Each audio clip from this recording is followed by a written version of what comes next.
Once again, we're with Pastor Roger Steiner of the Penn-Zion's Cooperative Ministry in western Westmoreland County. Roger, we appreciate you taking the time to come in and talk about your ministry and You're welcome. The folks there at the church as well. We were talking before the break about the mission emphasis, which I believe is probably one of those things that's at the heart of many congregations. And as you were, I think, very adequately describing for us, not only how the work gets done and that it reaches out in many places, sometimes distant places, to benefit and to bless other people, but that it also has that positive effect in the congregation, that people work together, people bond in their relationships, people enjoy each other's company as they're doing the things, that all those are blessings and benefits that come from mission. Sometimes the mission is brought to our door or appears in front of us, whether we plan for it or not. Right. We had the experience a while back about some serious weather in our part of the country here, and that precipitated some flooding, particularly in the local areas around your parish, Right. As well as mine in the export Turtle Creek watershed, as we call it. Let's take ourselves back to when we heard about the weather and began to realize the magnitude of what was happening and what that might mean for us in terms of the need to respond. Can you recall how that first came to your awareness? Yeah. My family and I were up at the Synod Assembly at Teal College. Actually, it was the day before, and we were setting up some things in preparation for the assembly. That would be Greenville, Pennsylvania, north of Allegheny and Butler County, up north. Yes. And it was raining all day. We were carrying stuff in and out in the midst of the rain, and really didn't think much of it, except for that it was raining really hard. And we got back. We got to our hotel room probably about 10:30, 11 o'clock at night, and we were just kind of relaxing, turned on the TV, and the news came on and said all this flooding in Turtle Creek. Well, we live in Turtle Creek, and we're like, what's going on? And so we watched the news for a little bit. Well, then we went to bed, and next morning, around 7 o'clock in the morning, my cell phone rang. And it was my secretary on the phone. Pastor, we've been at Penn all night long. We've had people in and out. They've stayed here as a shelter. We set up and we fed them, and they've some brought their pets in, and here, let me talk to let me pass the phone on to someone else. I ended up talking with two other parishioners, Bev Piccolo and Ed Grant. Now, Ed Grant is one of the first responders in the area of Penn, in the ambulance service and so forth. Well, he's connected to a family in Penn, a large family in the congregation, and they're all involved in first responding in the Penn area. And when the floods hit down there in the lower level of Penn, they had to move a shelter up to the church building. And so they just went ahead and they found somehow they scrounged around and got food for everybody and got pizza in somehow, because all the roads were flooded, and fed them breakfast the next morning. And my first thought was, wow, you did it all without me being there.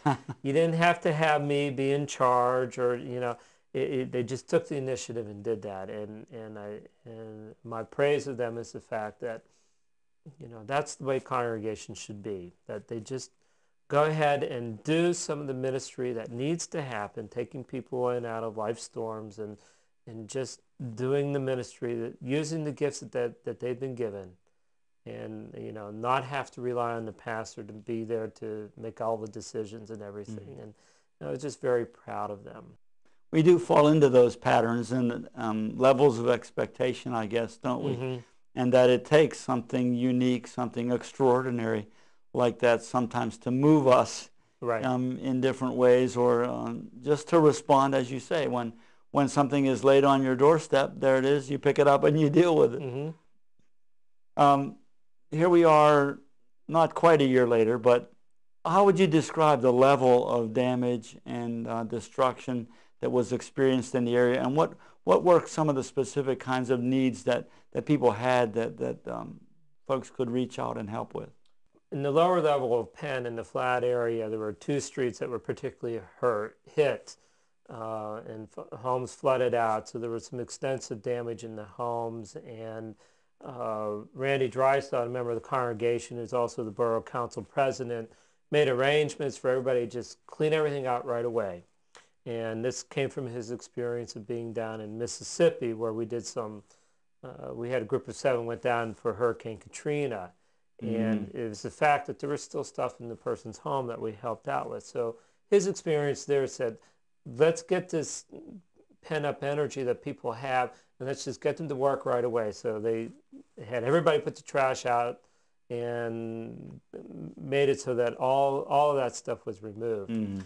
A lot of the major things were furnaces, and they're finding now that the furnaces that were fixed are starting to fail again. And you know, major expenses that way, because they're, you know, $2,000 to $3,000, and so where's the money going to come from? FEMA hasn't come through on anything. So I know there was a fund established in the Greensburg-Jeanette area, which I think was about $50,000, and a good portion of that is depleted. Our parish sent out an appeal through the Southwestern Pennsylvania Synod, and we received some money and some matching funds through Thrivent, through the Southwest Pennsylvania chapter there. Raised about $3,600 that's going toward repairs and furnaces and so forth as needed. Randy Drystad is actually kind of a point person there in my congregation. He's working with the Greensburg-Jeanette area, and there's about 181 homes on the list that have had some damage or another that they've claimed. A couple of things that come to mind as I hear you talk. One is that as people have that personal experience of loss and destruction in their homes, the importance of the community being there for people, and the ability to express our compassion and our care for each other in such difficult times. The church, it seems to me, is one of those organizations that's kind of uniquely suited to provide that kind of ministry in those particular cases. And I'm sure your folks experienced some of that firsthand. Yes, some experienced flooding themselves, and I tried to make the effort to go down to meet with some of the people, just walk the street and knock on the doors and see how they're doing. And our congregation started a supply closet earlier this year. One of my parishioners did his Eagle Scout and built a cabinet. And the whole idea is to fill that with the cleaning supply, so that when there is flooding or disaster somewhere, even in the United States, that we could quickly get that together and send it out for people in need. Well, here it ended up needed right down the street. And so taking those supplies and hand delivering it to their own homes, I mean, and just the joy that they had that somebody was thinking of them, you know, and to know that it was the church. I guess just the other thought, as we actually have come to the end of our time and have to close, was just the thought that crossed my mind that once you mentioned folks going to the Gulf Coast to help recovery, and that those experiences ended up being valuable insights that helped them to deal with another experience much closer to home. That the more we get involved in mission and ministry, the more equipped we are to do it when it comes up again. It's the way God just builds up his kingdom, I believe. He just, you know, one step at a time, and the experiences we have just add to that, and we can learn from those, whether they're positive or negative, and you know, we just pick up and move on, and that's a part of maturing in Christ.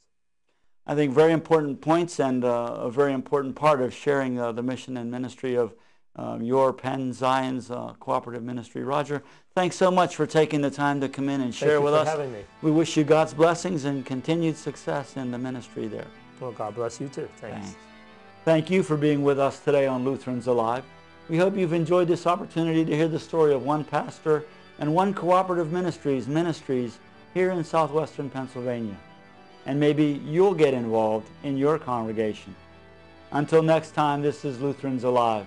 Good day, and God bless you.